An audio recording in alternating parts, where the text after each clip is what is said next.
नमस्कार, energy meter में आप सभी का स्वागत है। मैं हूं ब्रिज द्विवेदी। आज के कारोबार की बात करें तो क्रूड पर दबाव दिख रहा है। कॉमेक्स पर ब्रेंट क्रूड $69 के करीब ट्रेड करता हुआ नजर आ रहा है। वहीं WTI क्रूड $67 के करीब ट्रेड कर रहा है। वहीं अगर घरेलू बाजार में देखें यानी MCX पर इस वक्त कच्चे तेल का भाव 5700 रुपये के करीब चल रहा है। यहाँ पर आप देख सकते हैं गिरावट साफ तौर पर दिख रही है। दबाव MCX पर और कॉमेक्स दोनों जगहों पर नज़र आ रहा है। वहीं अगर नेचुरल गैस की बात करें तो MCX पर 302 रुपये के करीब नेचुरल गैस ट्रेड करता हुआ दिख रहा है। ऐसे में कच्चे तेल और नेचुरल गैस में ट्रेडर्स की आज के लिए क्या स्ट्रैटेजी होनी चाहिए? कच्चा तेल खरीदे या बेचे? नेचुरल गैस में इंट्राडे में क्या करें? इस पर बात करने के लिए हमारे साथ जुड़ रहे मोतीलाल ओसवाल, फाइनेंशियल सर्विसेज के एनालिस्ट मानो मोदी जी। सर, बहुत बहुत स्वागत है आपका द बोनस में। बहुत बहुत शुक्रिया ब्रिज जी, कैसे हैं? क्रूड में जिस तरह से हम लोग देख रहे हैं सर, काफ़ी ज़्यादा दबाव दिख रहा है। 68-69 के करीब ब्रेंट क्रूड नज़र आ रहा है और 67 के करीब WTI क्रूड, और अगर MCX पर देखें तो 5700 के करीब। क्या राय रहेगी? क्या यहाँ से और प्रेशर बनता हुआ दिखाई देगा क्या? जी बिल्कुल। क्रूड में देखिए काफ़ी समय से एक रेंज ही है। अगर देखिए एक ब्रॉड रेंज है। बात करें नीचे में 5500-5550, ऊपर में 5800-5850 के आसपास का रेंज है। तो इसी रेंज में बड़े स्विंग्स हम आते हुए देख रहे हैं, और काफ़ी सारे फैक्टर्स भी है जो इस रेंज को जस्टिफाई कर रहे हैं। जैसे अगर आप बात करें एक तरफ US की तरफ से टैरिफ्स का काफ़ी चर्चे है कि मेक्सिको यूरोपियन यूनियन पे भी लगा दिया 30%, ब्राज़ील पे 50% है, और देशों पे लगाने की बात हो रही है। लेकिन दूसरी तरफ प्रेसिडेंट ट्रंप ये भी कह रहे हैं कि कहीं ना कहीं नेगोशिएशंस अभी भी हो सकते हैं। जिन देशों पे लगाए हैं ओपन टू नेगोशिएशंस हैं, और जो 1 अगस्त तक की जो डेडलाइन इशू की है वहां तक की एक जो छूट दी है, उसकी वजह से जो इंक्रीमेंटली बढ़ना चाहिए था वो कहीं ना कहीं बढ़ नहीं पाया, और जो तेजी थी वो इवेंचुअली रुक गई।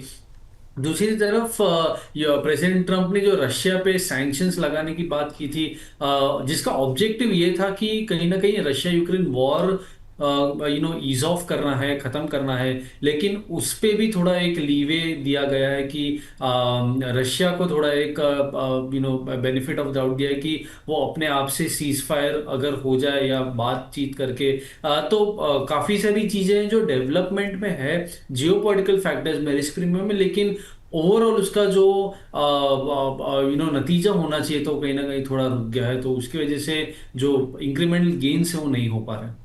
जी बिल्कुल। जहाँ तक फैक्टर्स की बात है, जैसा कि सर ने बताया, कहीं ना कहीं रशिया पर ट्रंप की ओर से दबाव बनाया जा रहा है। जैसे धमकी भी दी गई कि अगर सीज़ फायर का जो घोषणा है यानी सीज़ फायर समझौता यूक्रेन के साथ अगर 50 दिन के भीतर नहीं करते हैं तो 100% टैरिफ लगा सकते हैं, जिसकी वजह से कीमतों में दबाव साफ तौर पर देखा जा रहा है। इसके अलावा हमने देखा लगातार टैरिफ पर टैरिफ का ऐलान किया जा रहा है कि 1 अगस्त से मैक्सिको हो गया, यूरोपियन यूनियन हो गया, या तमाम ब्राज़ील जैसे देशों पर टैरिफ लगाने की बात ट्रंप की ओर से की जा रही है। इसके अलावा नाटो ने रूस से व्यापार जारी रखने वालों देशों पर यानी खास तौर पर चीन और भारत पर सेकेंडरी प्रतिबंध लगाए जाने की भी संभावना जताई, यानी भारत पर भी इसका असर और चीन पर भी इसका असर पड़ता हुआ दिखाई देगा। इसके अलावा इजराइल ने भी सीरिया के सरकारी ठिकानों पर हमले तेज़ किए हैं। यहाँ पर भी अनसर्टेनिटी बनी हुई है। हालांकि इसी बीच जो रूस ने ट्रंप के जो 50 दिन के युद्ध विराम के अल्टीमेटम को नौटंकीबाज तक बता दिया। तो ये तरह तरह के अपडेट आ रहे हैं, उसके अकॉर्डिंग प्राइजेस मूव करते हुए दिखाई देंगे। खासतौर पर हम लोग गोल्डमैन सैक्स की जो रिपोर्ट आई है क्रूड को लेकर कुछ अनुमान जारी किए गए हैं, वो भी आपको बता देते हैं। 2025 की दूसरी छमाही के लिए ब्रेंट क्रूड का पूर्वानुमान बढ़ा दिया गया है, $66 कर दिया गया है। इसके अलावा ईरानी आपूर्ति में गिरावट अगर आती है तो $90 तक कीमतें पहुंचती हुई दिखाई देंगी। ब्रेंट क्रूड की कीमतों की बात करें तो चीन जैसे देश द्वारा भंडार बढ़ाने से 2026 में कीमतें जो है $60 के करीब रह सकती हैं, और ओपेक प्लस जो है सितंबर तक 2.2 MBPD की कटौती कर सकते हैं, जिसकी समाप्ति कर सकते हैं, ये कहा जा रहा है। ऐसे ऐसे तमाम चीज़ें जो रिपोर्ट से निकल कर आई, यानी खासतौर पर अगर बात करें तो अगर आपूर्ति या सप्लाई में कटौती होती है तो कीमतें बढ़ती हुई दिखेंगी। अगर भंडार और बढ़ता है, स्टॉक और बढ़ता है क्रूड का, तो कीमतें गिरावट की ओर जाएंगी। ये तमाम फंडामेंटल्स थे जो हमने आपको बताए। सर, अगर क्रूड को देखें इस वक्त 5600 के 5680 के करीब ट्रेड करता हुआ नज़र आ रहा है, आधे फीसद की कमज़ोरी नज़र आ रही है। सर क्या यहाँ से कोई ट्रेडिंग कॉल भी बन रहा है क्या क्रूड को लेकर? जी बिल्कुल, 5700 का ही एक स्ट्रॉन्ग सपोर्ट था। वही उसी के आसपास काफी समय से, कल भी अगर अगर आप देखें तो उसी को ब्रेक करने की कोशिश थी। अब मुझे लग रहा है अगर एक बार उसके नीचे सस्टेन हो जाता है, क्लोजिंग क्लोजिंग आ जाती है, तो और अच्छी गिरावट आ सकती है 5500 5550 के करीब। तो 5700 के आसपास बेचने की सलाह होगी। 5770 का स्टॉप होगा और 5580 का टारगेट एक्सपेक्ट किया जा सकता है।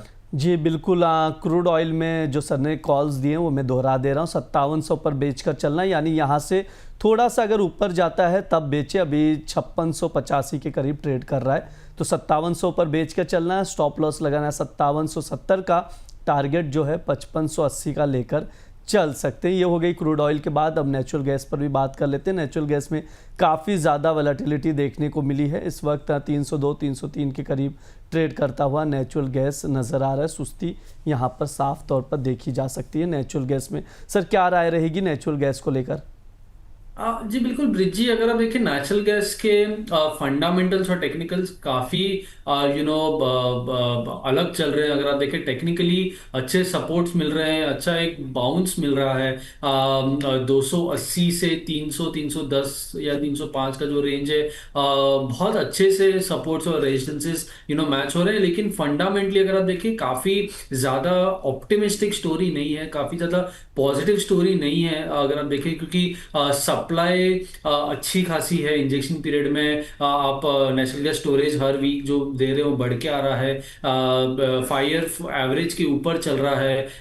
अच्छी खासी स्टोरेज है। उसके सामने जो वेदर रिपोर्ट्स आ रही हैं, पिछले हफ्ते थोड़ी कोल्डर वेदर फोरकास्ट आ गई थी ऑफ सीजन में, जिसकी वजह से प्राइसेस में हमने थोड़ी गिरावट देखी। लेकिन फिर एक बार उसी वेदर फोरकास्ट में थोड़ी बहुत चेंजेस आए और हमने एक सपोर्ट आता हुआ देखा। तो काफी ब्रॉडर रेंज में जैसे क्रूड ट्रेड कर रहा है, लेकिन क्रूड के फंडामेंटल और टेक्निकल काफी एक साथ इन सिंक है। लेकिन यहाँ पे नेचुरल गैस में टेक्निकली थोड़ा सपोर्ट है, लेकिन जो स्टोरी है ओवरऑल जो डेवलप हो रही है वो थोड़ा नीचे की तरफ साइन कर रही है, गिरावट की साइन कर रही है। तो इसी रेंज को पकड़ते हुए मे बी 305 306 आज का जो हाई है उसके ऊपर निकल जाता है तो ही एक अच्छी बाइंग बनेगी। नहीं तो फिर से मुझे लग रहा है एक बार 290 के आसपास का लेवल, यहाँ से 10 रुपए नीचे का जो जोन है वो फिर से एक बार टेस्ट हो सकता है और वहां से एक बार थोड़ी बाइंग आ सकती है। तो रीसेंट जो लोज थे जब तक वो अब नहीं निकल रहे हैं, जो 275 280 के आसपास का जो सपोर्ट भी है वो जब तक अब नहीं ब्रेक हो रहा है तब तक एक लंबी फॉल की आशा मैं नहीं करता। और ऊपर में 305 310 अगर ब्रेक हो जाता है तो शायद एक अच्छी बाइंग स्ट्रेंथ बन सकती है। जी बिल्कुल, हाँ अपसाइड अगर देखें तो 305 या 310 के ऊपर अगर जाता है तो अच्छी बाइंग देखने को मिल सकती है। सर कोई ट्रेडिंग कॉल भी है नेचुरल गैस को लेकर?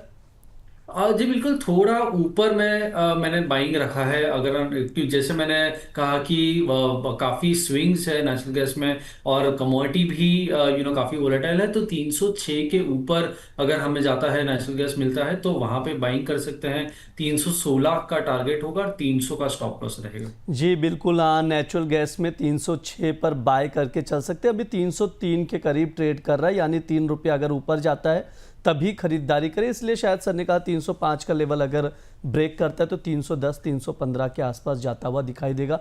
जो कॉल्स हैं वो 306 पे खरीदारी की सलाह दी जा रही है। स्टॉप लॉस लगाना है 300 का, जो टारगेट होगा 316 का लेकर चल सकते हैं। ये हो गई नेचुरल गैस की बात। सर इलेक्ट्रिसिटी फ्यूचर्स भी लॉन्च हुआ है, पिछले हफ्तों से देख रहे हैं उसको। अभी इस वक्त 4507 के करीब ट्रेड करा, 4507। सर इसको ट्रैक कर रहे हैं कि नहीं इलेक्ट्रिसिटी को?